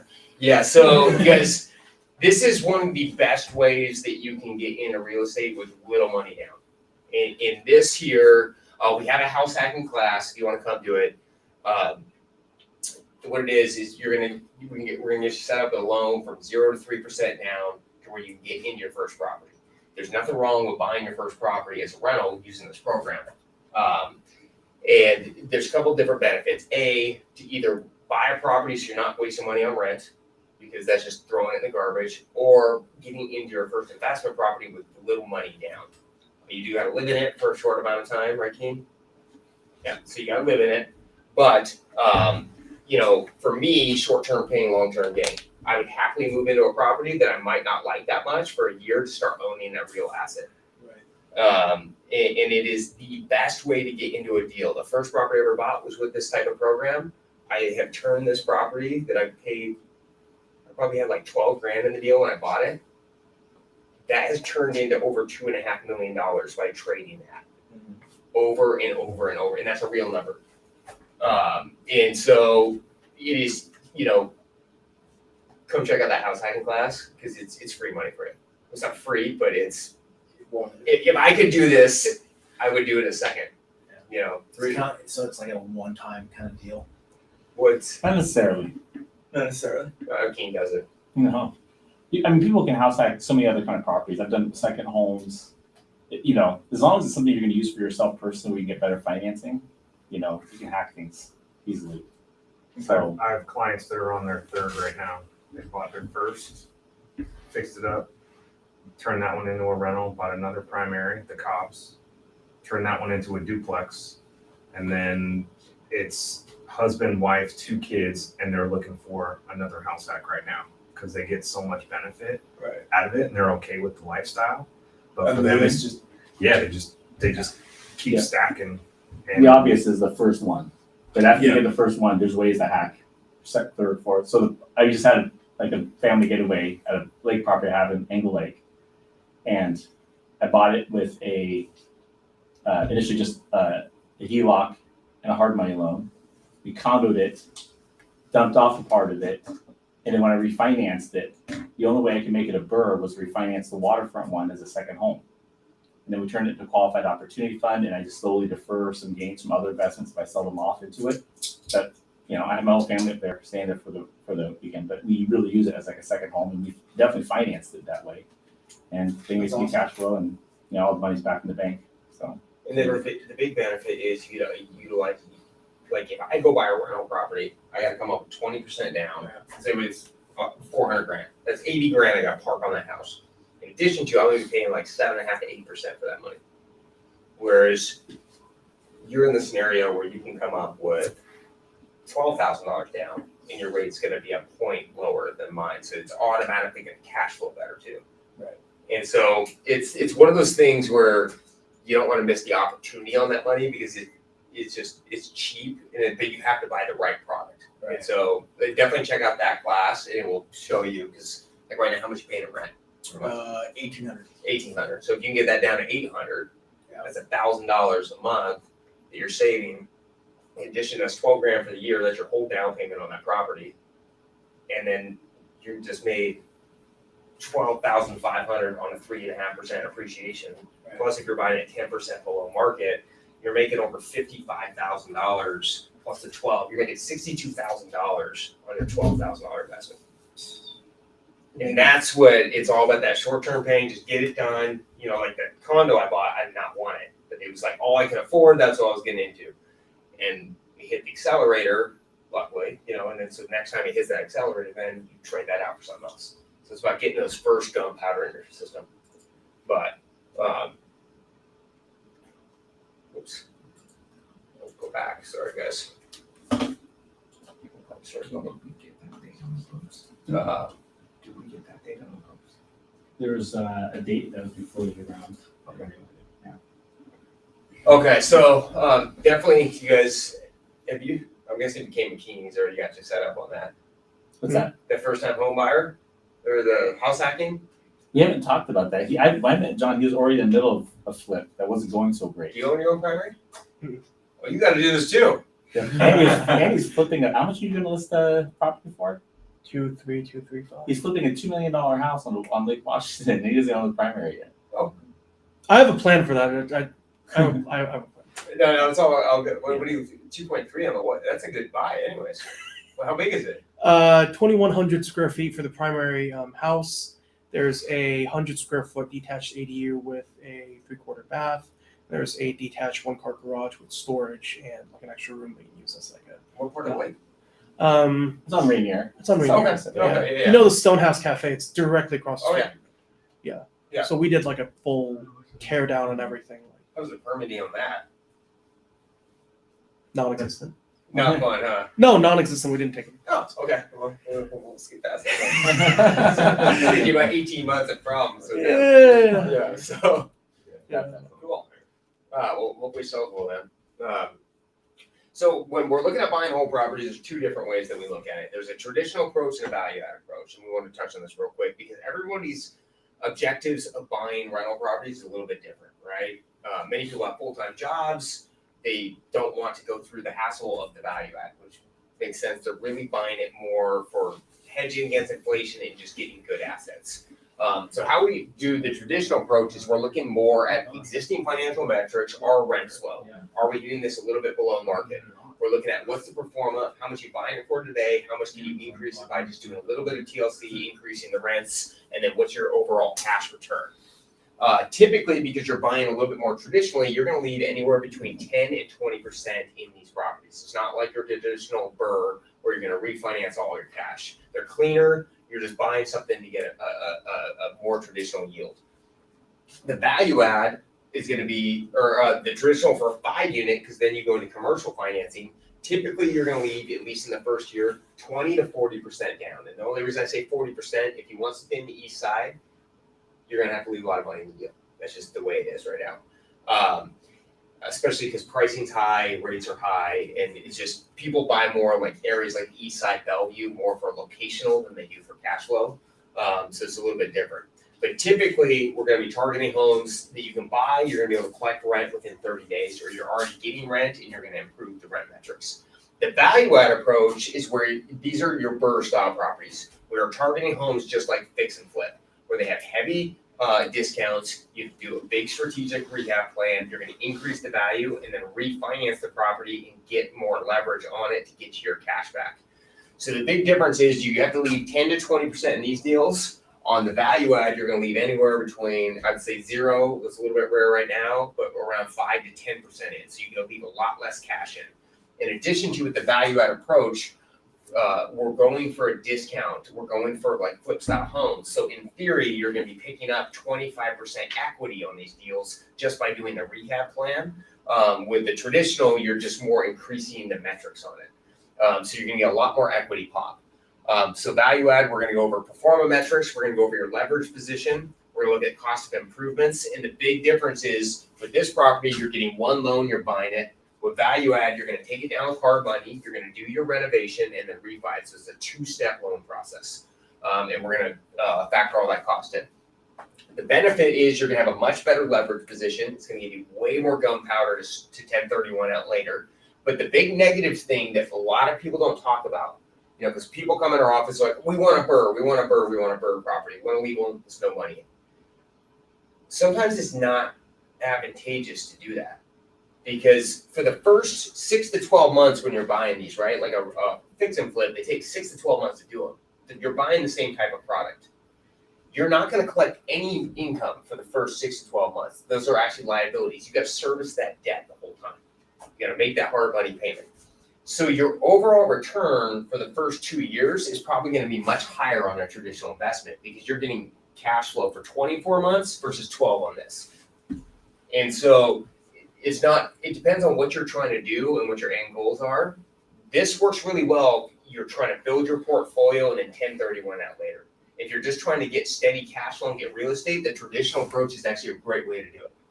And it's not what you hear online. Everyone's like, hey, you lever. But there's plenty of deals where I'm like, I bought this value add property and I could have just bought a clean rental, because it took so long to renovate it. It took all this cost when I could have just made more money just by putting 10% or 20% down. And so we'll always walk you through those two scenarios. And as you do your one-on-ones, we're going to go over that with you, what's the best fit for you, and go from there. Other types of buy and hold investments, if you don't want to do any of the work, if you're an accredited investor, you can invest with us in one of our apartment deals. So we've been syndicators for about 10 years in the local market. We typically are buying anywhere between 40 and 80 unit buildings. That's kind of our sweet spot. Do a lot of heavy value add. You must be accredited. You're going to get passive income. You don't have to do any of the work. We do it all. You're going to get a pref return. Typically, your pref return with us is going to be about 7 to 8%. And then the target IRR for this is we target 16 to 17% on an IRR on a 3 to 4 year period. And then in addition to, when you invest in the syndication, you get the bonus depreciation. So as syndicators, we buy this 50-unit apartment building. We do a cost segregation. We get more depreciation. Based on the percentage of ownership in there, it goes towards your, you can get the same write-off benefits as an investor. So I invest in syndications too. The reason I do it is just all for this. At the end of the year, I'm like, shit, my tax bill's too high. I just start throwing some money in. Sometimes it's our own deals just to get that extra tax kick off. If you're a newer investor, guys, this is not the way you want to go. It's for people that are trying to get more steady or to get a tax benefit. You know, I see a lot of new investors like, I invest in the syndication. You're going to get the most bang for your buck buying your own deal. And this is us as syndicators, I'm telling you that. Don't give me your money. Go build it yourself. You'll grow 10 times faster. But if you don't want to do the work, you can go with us. So I'm going to go over a quick example of where the hard interest funding going in for a small group. I'm talking a lot. But we're going to break down a quick synopsis on this rental property and why it was a good buy. So this is a property that we sold in the last 9 months. It was in Burien. It was a 2-bedroom, 1-bath house built in 1943 on a 9,900 square foot lot. We really liked the lot size on it because you can add some units to it later. It was only 700 square feet, very small house, built in 1943, but it was also a cosmetic fixture. So it didn't need a whole lot of renovation work. As a flip, we had this property for $350,000 in Burien. That sounds like a buy. You're like, oh, $350,000 in Burien, that's a good deal. But if you put $65,000 in the renovation, it was going to be worth $499 by adding an additional bathroom, doing a full reno. That's an estimated profit of $10,000 to $15,000, not a buy for us. And so so you're going to leave $83,000 in the deal to make 15. That's a 12.5% return with leverage. We're targeting 35. That doesn't mean that this is not a good buy though, because then we took it to the next step. We're like, well, is this a good rental property? Because I did like the size a lot. At $350,000, we then put together a plan for $35,000 for the renovation because we weren't going to add the bathroom, and then the property would be worth $475 at that point, because it was the difference between 1 and 2 baths was $25,000 on the pumps. The big benefit to this property is you were into it for $385. It's worth $475. You have nearly $100,000 in cash or an equity position. And that's what I was talking about, building up these rentals that give you these huge equity positions because you can trade them out later. So we liked the property because it had a big equity position. This is what it looked like. It was a fairly simple property too, so it wasn't like something you had to do a ton of work on to get it in market ready shape. It needed carpet, needed paint, needed some countertops. The appliances were clean upable. Actually, this investor threw new cabinets in, so it was a small kitchen, cost like $5,000. And then just needed some general updates to get it into market ready shape, but not a bad house. So when we looked at the cash flow on this, and this is really important when you guys are looking at deals today. This is our rent performa. So it's going to break in the $350, the renovation cost, the total project cost, the estimated appraised value, and then it's going to break down all the financial performance. This is your key box that you want to go off of. This gets a little complicated of how it kicks out, but this is your key figures. So based on this, after all expenses with the rents and everything in there, the client was anticipating leaving they were going to leave $53,000 in the deal. They needed, take a step back. They did the construction loan. They came with Intrust funding, but they bought the deal. They rolled in the rehab costs. Once they were done fixing it, they could refinance it based on the new appraised values. So they had to come in with $93,000 to buy the deal. Then when they were done refinancing it, they still had to leave $53,000 in the deal. So it's like a half burden. They're getting half their money back. Okay. Based on this, it was going to be a total return of 4% cash on cash based on the rent income or the cash flow. That's a $2,850 rent minus all the expenses, taxes, insurance, mortgage payment. It was $199 a month in cash flow. 4% return is not good, guys. That is not what I'm targeting typically. But there was a bigger benefit in this property, that $100,000 equity swing. So if we looked at what the forecasting was, we had rents at $2,850, and we'll go how we came up with that number. We had cash invested was $53,000. That was 70% of the new appraised value. The estimated cash flow was $199 a month after those metrics. A cap rate of 7.8%. We put this in here so I can make fun of it. You see people talk about cap rates in single family houses. No one gives a shit about cap rates in single family houses. But it's 7.8% cap rate and a cash return of 4%. Not something I usually get too excited about. For my rentals, guys, I'm always targeting about 8% minimum. Okay. But the equity position was going to be $75,000 and $100K. We'll go into why we like the deal when we wrap up with this. So how do we come up with that $2,850? The first thing is we use rental meter. This is going to tell us our average rents in the area. That's our first data points. We had some at $2,900. The low was at the average was at 27, and the low was at 25. So that just tells us our core metrics. In addition to, we're going to provide you guys with rent comps. So luckily, we had a rent comp from someone in our office. It was listed for $2,800, rented for $2,900. So we were at $2,850. In addition to, we had a rent comp at $2,400, which was in worse shape than the house that we were buying in the as-is condition. So we knew that was the low end at that point. So we felt very comfortable in our rents. So if we look at the cash flow, because I have this property, it was on a 9,900 square foot lot. That's $100,000, and I'm picking up $100,000 in equity to show this property. That's not including the extra bonus of the 9,900 square foot lot.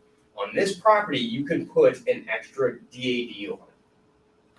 And so you can keep it as a rental, develop it later, sell it off, or keep it, or actually Beer Inn, I don't think you can condo them off yet. Beer Inn you can't condo off yet, right? I don't know, Keen, didn't you do a couple, or you have something? You should be able to. Yeah, Should be able to. Okay. it was. I know all the cities are going to be there in no time anyways. Yeah. Not every city you can do it in, but it had a lot of extra bonus, right? You guys, for this size lot, that lot would have sold for $450 prior to the market popping. It was and we knew that because 3 developers had paid $450 for those lots to build homes on there, and so it had a lot of upside in the dirt, and that's a huge indicator. So I'm looking at this deal, I'm like, well, it's 4% cash to cash return. It's got $100,000 equity position, so that's good. Then it has extra upside, which is that development kicker. You can build something on it later, so it does make it attractive to hold. The $199 a month was when the rates were at 7%. For me, remember guys, rates are short term. Rates will come down. They might not come down for another 6 to 12 months. I thought it was going to be a little bit sooner, but it could be a little bit longer. But let's say in 12 months, I buy this property, I got $100,000 in equity. At 5.5% rate, if it goes to 5.5%, my 4% cash flow and my $200 a month turns into $650 a month at a 12% cash on cash return. Then if I refinance the deal and I get a 5% rate, my cash flow, I'm sorry guys, that was supposed to be $600. At 5% it goes to $631, and then at At 4.75, it goes to $682 monthly cash flow. So we go from 12% to 14% to 15% just by keeping the property once rates fall. So I can buy this property and in 12 months, I'm gonna be making nearly a 10 to 11% return. I have $100,000 in equity, which I can 1031 it later and trade it into a bigger unit, take the one, trade it for 4, or I can keep the thing because now I'm making 10%, develop off the back lot, and then make a kicker off that, and then I got a rental property that's now paying me $100,000 in profit and the 10% return. So it's not about just that but if I would have been an investor just trapped on that 4%, no, doesn't meet my buy box amount. Look at all the extra benefits. Right now, the bonus of high rates is stuff like this is here where you can kind of break even on it, but they have a lot of kicker in the dirt. And so if you want to build out your portfolio, you really want to grow that over 5 years. When we sit down and do your 101, we're going to say, this is the areas you want to buy in. You can buy RSL dirt, you can buy Dadu dirt, all that stuff that will appreciate at a much higher rate. So other rental properties that we sold, and then we'll let interest funding talk, now that I've eaten up most of the night. Be quick. So other deals you guys we've sold recently, Seattle fourplex, North Seattle was $800,000. It was a 10% cash on cash return. Client left $310 in the deal though. Good location. We sold 2 Burien fourplexes, great units, townhome style. It was 1.96 for the 8 units. It was a cash return of 12%. After the client 1031 in, $500,000 in. Now they're making 12% of their money. We had a Botham big fixer that we sold for $462. Needed about $150 in renovation work. It was a cash on cash return of 16%. Cash left in the deal was 73. And so you guys can see the more expensive properties, you leave more money in them. But the returns in equity is just there. So I gotta update this too. Sorry guys. Savings right now is about 3.5 to 4%. It's actually not a bad deal. Stick your money in some good savings accounts. Average CDs are right around, I think, 4% right now as well. Our cash on cash return, you guys, that we are targeting on cash is 13 to 18%. And then with leverage, we target 30 to 55% on our deals. That is the target. If it doesn't hit those, we're not in on the deal. So next steps, you guys complete your survey. You're going to get a follow-up call from Max. We're going to get you scheduled in for a one-on-one meeting, get you pre-qualified, and we're going to talk about securing your investments. For more information, guys, if you want more free education, definitely check out our socials, Heaton, Dainard, and Project RE, or my social media handles.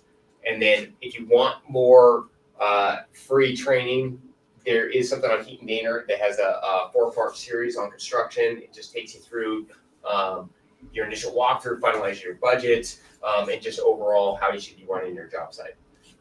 So what we're going to do now is, you guys, we are going to have interest funding, talk about leverage real quick, and then we'll come back and answer any kind of questions for you. Go ahead. Small group that goes long. It was a multi- You know that though. Yeah. Yes, you do. But it, but she's still right? She sold both of them. Yeah. Took property that was triplexes, 2 duplexes, and a small duplex unit. Turned the duplex into one larger single family unit. And they sold both of them. I'll wait till he gets back for a second, but I'm just gonna go over a little bit of basics on interest when he gets back. I am teaching a class on Wednesday. It's just like what James just taught, but it's just on interest and hard money. So if you're interested, you can zoom in, attend, or if you're coming for a one-on-one, I can answer more questions. I know it's hot in here. I don't want to keep you more than like 5 minutes. You guys have any questions on hard money or anything I can answer? What are your rates? Always 12%. So we don't sell our loans. I'll go through the benefits. So no appraisal, no BPO, closing in as little as 48 hours. Everything in-house underwriting. We use the photos provided by you, the investor, so we don't even walk the property. For draws? Draws, we have a draw link. You submit 15 photos using our app or that, so no inspections on draws. We advance the first draw up to $25K the day after closing, and then subsequent draws are off of photo progress. So basically, Will and James try to take everything they've seen over the last few years and simplify things. We just don't sell our loans off, so we don't have that institutional money to go, different rates. But last 13 years has been same thing every day. Do you guys do ground up construction? No. Don't do vacant land, don't do ground up. However, case to case, we will finish a new construction project. We get a lot of people coming to us that are maybe close to 50% done and need funds to finish, those type of situations. Now, if there is something, and this is a Will and James call, sorry, we're just kind of chatting. If there's something in a core area, where'd you say Monroe, like Let's say Bellevue, Kirkland, Sammamish, or Sammamish. Seattle areas, if you have Issaquah. something permitted, we might do it. And you can show a background of the building. That's a different situation, bringing us, something like that. Or Vlad just had one that was a Heaton dinner deal, which was a Bellevue house, which is a tear down and new build that we're doing a bridge loan on. So in certain areas we'll do it, but that's just not our bread and butter is fix and flip, short-term buy re-up. Sorry, I skipped a little bit, but basically I'm just doing a quick 5-minute overview of Intrust. I have a class Wednesday, so we do it every month. It's basically this, but it's all on hard money rather than investing. So it's more in depth, 2 hours. We do it online or in person.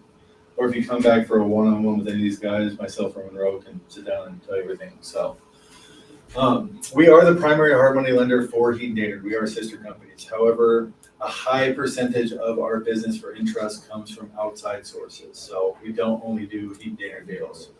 Benefit of the Heaton Dainard deals are the underwriting and all that is already approved. So it's just getting it over the finish line compared to you guys bringing deals to us. Washington State only. We don't do out of state. The reason is Will and James' background. We're underwriting everything in-house. It's our comfort zone. It's our backyard. It's where they're most familiar with properties. What you kind of missed, and I'll jump through it again, is skip over some of this. So with us, we're very, very simple. Compare us to almost like a cash buyer. We don't require an appraisal. We don't require a BPO, which is a broker's price opinion. We're able to underwrite a property by looking at a minimum of 15 photos, showing us a glimpse of what the interior and exterior of the as-is property looks like. We would roughly want to know what you're going to put into it and then be able to determine after repair value. I'm just going to just jump ahead of pre-qualifying you. So a lot of people come to us, they just want to be pre-qualified. Benefit of that is if you want to fire off a offer, you're already pre-qualified with us, we'll glance at the property. I can do it 7 days a week, takes you 5 minutes to write that for you. We don't have a formal application. We need to know your basic contact information. So who you are, name, address, phone number, email. Bank statement. We need to verify the liquidity you're working with for the project. So it can be one bank statement, it can be 6 bank statements. It doesn't have to be seasoned in one account. Line of credit, stock account, however you want to show it. You can cross out all the account numbers. We're just verifying total liquidity. Credit report. You don't need a full credit report. We need something showing your name and a credit score within the last 6 months. Once we have that information, that's as deep as we go on the borrower. 99% is the property. Well, let's say 95% is the property. 5% is the borrower. We like to see a 650 credit score or higher. There are some situations we'll do a loan if someone has less than that. At that point, we want to order a background check just to make sure there's nothing crazy going on. So pre-qualifying a property, one thing you missed is this step is already done if you're buying a Heaton Dainard deal. They've already looked at the property, they've underwritten it. But if you're bringing us a property, we need 15 photos or a walkthrough video. Don't have to have a scope of work day one, but you might say it's going to cost me $150 to fix it up, or this is what I'm thinking. I'll talk about the 2 different loans and then the loan terms. As most of you know, but if you don't know, hard money is an interest-only payment with a balloon. So if you're borrowing $500,000 for a year, you owe $500,000 at the end of the note. Make sense, everybody? Paying interest-only payments. The biggest value why people use hard money, I'm sure I didn't listen to everything James said today, is it allows you to buy a property, borrow 100% of the rehab, fix it up. If you're keeping it, you then get that higher appraised value. Or if you're flipping it, again, it's a quick offer, close in as little as 48 hours. So some of these properties you might find could be conventionally financed, but the chances right now of a seller accepting that offer against a cash offer with no contingencies is little to none. I mean, there's so many offers right now. People are paying ridiculous prices for stuff. This is kind of just a process of getting pre-approved. Qualify yourself. You can submit a property. Within 24 hours, we'll have it underwritten. Can write you a pre-approval letter. Basically, we're gonna give you the same thing. We will look at a property, whether you have it under contract or you even wanna work with us. We do a complimentary deal analysis. So basically, we will give you the comps we find, we'll put the deal into a flip calculator, which will give you, we'll pull up the property details, tax reports, basically give you all this. We'll give you what our ARV is. We're gonna be conservative, we're gonna be off the comps. This is what we're comfortable lending up to. Doesn't mean you can't sell it for more, doesn't mean that the market won't shift. This is our comfortable after repair value. So jumping back a little bit, the biggest difference from a bank and a hard money lender is a bank is evaluating a property as is. Right now, they're gonna do an appraisal, the house is worth $500,000. A hard money company is evaluating the property based on the value added, what it can be worth after it's fixed up. So we're always lending on the LTARV, the loan to after repair value, or a lot of times you hear loan to value. Is that gonna make sense? So typically, the bigger value or the bigger value add is gonna have a lower down payment in hard money. If we have Airbnb buyers that people wanna make quick offers, if you're buying a house that has no value add, but you just wanna use hard money to secure it, your down payment will be higher than if you're buying this extremely distressed house. Reason is on the other house, there's no way to improve it. So we lend up to 70% of the after repair value. Our minimum down is 15%. Going over all that. Assignment fees. So this has been a big thing in the industry for a while. A lot of lenders don't like assignment fees. They have cap of assignment fees, meaning that they'll look at what percentage the assignment fee is against the purchase price. We don't care. As long as we put the assignment fee into the purchase price and all the numbers make sense, we will wrap it into the deal. We're very used to it, being that one of our sister companies is Buck Buys. We see off-market properties all the time. So assignment fees are very, very welcome. Double assignment fees. We've seen 175K, $500,000 across the board. So we have two simple loan types here. We got a standard loan and a rehab loan. Standard loan is what you guys have been looking at all night on those performas or those flip calcs. It was the far left column. It is us helping you do a loan for the purchase, but you as the investor paying for the rehab out of pocket. It's not used that much, but some people like to do that. They might be sitting on a lot of capital. They want to leverage it. They put X amount as a down payment, but they have the money for the month, for the rehab. Most popular is our rehab loan. It's all-in-one. We do one loan. We don't do any second position loans. So we do, say you're buying a $500,000 house and you want to borrow $100,000 to fix it up. That's a $600,000 house. Let's say for easy math, you want 20% down. You put 120 down. We fund the rest. The $100,000 is there for construction holdback. We're going to be giving that to you in disbursements or draws, as you asked earlier. So basically, as you progress through the scope of work and complete items, we give you more money. All of our loans, except for the 12-month loan, which is our max, have a built-in to the loan agreement that we will give you 2 automatic loan extensions. I point that out only because a lot of lenders are calling loans due right now and not extending. If you're current, you will have 2 extensions to push it out 3 months. I already talked about this. I jumped ahead a little bit about we lend up to 70%. So one thing about us that I try to tell a lot of people, because there's 10% lender down out there, there's 15%, is we do not charge any of our fees outside of the loan. So our loan fee and our loan origination points are combined into a loan. So if you look at my scenario here, you have a $500,000 loan. For easy math, let's say you have to put 20% down, which is $100,000, which makes a $400,000 loan. We charge between, say, 2 points here. So 2% of $400,000 is $8,000. Rather having to pay $8,000 at closing on top of your down payment, like most lenders, we simply make it a $408,000 loan. So in comparison, when you're talking, if you're ever shopping around and talking to people, most lenders want to collect that outside the loan, or whatever money you're doing with us is actually going to equity positions in the purchase. Make sense? I'm going to skip a lot of this. Is all performas and stuff like that. Let's just recap the draw part again. So advance first draw at closing. So what that means is if you're borrowing $100,000 and the loan closed today, tomorrow we will wire you up to $25,000. So if you look at that, how much you're putting as a down payment and you're getting $20,000 to $25,000 back the next day, it's a huge benefit. Most lenders, a lot of our competitors, do not do this. They make you spend the first 25% out of pocket, either have an inspection done or go through one of their loopholes. They have to verify the work.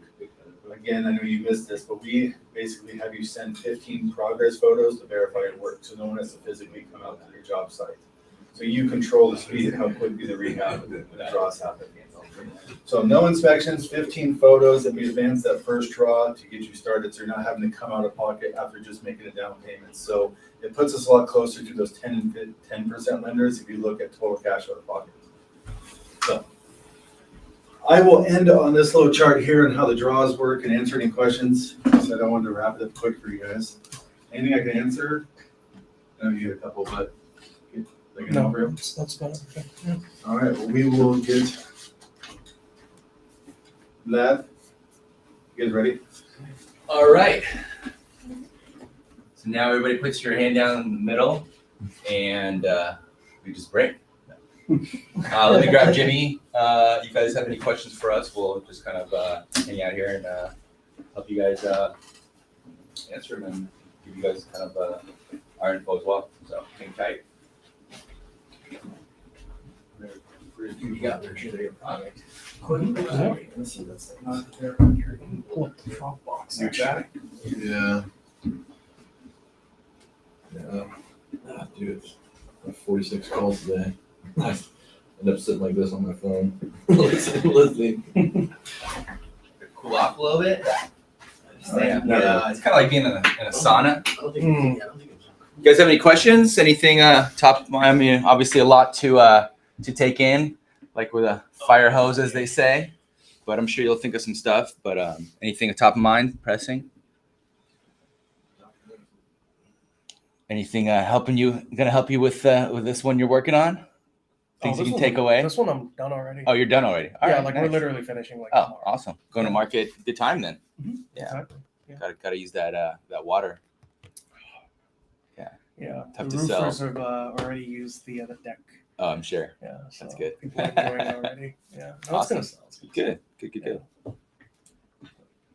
I'm sure you took away some good learning experiences. More Who you're than who you're gonna use again, who you're not gonna use, what you like, didn't like. That's More than usually what you any learn with a YouTube video or first class. project. Most people don't take on a first project like that. No, I'm glad I did. I'd do it again. If you have the means, then yes. Oh, I would do it again. Yeah. Absolutely.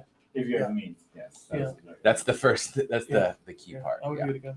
So, Wait till it's sold before you see it. Yeah. I like the enthusiasm though. Shit. Even I if mean, I break even, it makes would me. I still want to do go it look again. at it. Even if I break even, I'd still do it again. Yes, but most people want to break even at least in the first one. Yeah. No, this one taught me pretty much how to do literally everything. Good. Everything but pulling permits. Oh shit. Okay. Good for you. Yeah. Tough area. Uh, Awesome. So again, my name is Vlad. I'm one of the acquisition brokers here. I primarily work in core Seattle, West Seattle, North King, and East Side. John works south of me, John Whitney. All the way down to Auburn, all the fun spots, cheap places to buy property. Yep. And then, Fun spots. yeah, Garrett, big guy Good work. with the medium shirt. He's in Snohomish. And then we got Dominic, who's not here, also broker that works in Pierce County. So a little more affordable if you guys want to South End, Pierce County. We have a broker there as well. And then we also have a broker we specialize in multifamily. So rentals, multifamily, stuff like that. So we kind of try to host the main counties here in the state and then from all single family and multifamily as well. Yeah. Well, thank you guys for coming. Any questions, like I said, reach out to us, Max. We're all here to help service, and hope to work with you guys soon. thank you. Guys, Yeah. you have time to go. I have to make a phone call. Does first. Jimmy want to come say hi? You know, Max, you want to come, Number Jimmy, to one. say hi? and- Did everybody have a chance to fill out the form and get it to Max? Did you guys want to or have time to knock out a sort of the next steps now? Or do we need to schedule a separate one? I mean, we're all here available if there's a quick question, but typically, yeah, I mean, it's whatever we can be of service with. Yeah, I mean, if there's questions we can answer for you, whatever you need, But if you to kind of go in depth, we usually. One-on-one. Oh, yeah. I mean, we're all here available. What's kind of Yeah, What can so we do? just really like understand next steps from the acquisition perspective. A little bit more background. I am on James's class. Oh, okay. The 8-week course. Yeah. So it's coming up to an end, right? So now it's for me, it's a how do I take action, right? Yeah. For me, it's like getting that deal flow. And I have a couple of ideas, whether that's a house hacking value at play, moving into my next primary or a fix and flip. So yeah, that's sort of what. I would typically say getting the financing portion is probably key. Whether you're doing, and that's also going to tell you whether you're doing an invest in fix and flip or the house hack portion. So either you're talking to Kyle and you're getting pre-approved and getting ready to go for your fix and flip, so you know, okay, this is what I have to work with, or if I'm going to do my primary house hack swap, do I have my end financing available that way? Because as me and John and our other brokers look for, we're not going to put a deal in front of you, A, that you can't qualify for, or B, you don't have the end financing for. So we want to make sure that you're set up to succeed once we put that in front of you. So that's typically what we do is once we kind of determine what it is you want, the skill set you have, and what you want to rehab, whether it's from cosmetic to a full studs out, then it's basically what you want to be able to jump into. Yeah, in your bylaws is more like what I remember. Yeah, that or a live and flip / house hack with value add.